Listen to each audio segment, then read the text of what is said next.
rin lung hi cha win lung trin ma se ei ma chung real Krista chu ka tan mo na ta chuan ni kin to yo lan sa te ko pui a chuan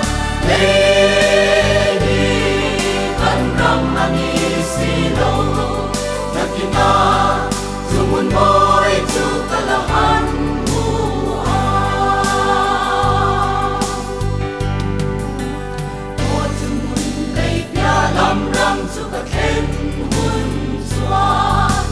ban no mai tai to lo bin kan tu atang ne ma nom na tai pin ne lim na se par pin ne mong ka kin lim tok lao lo vin ka leng to ta chuan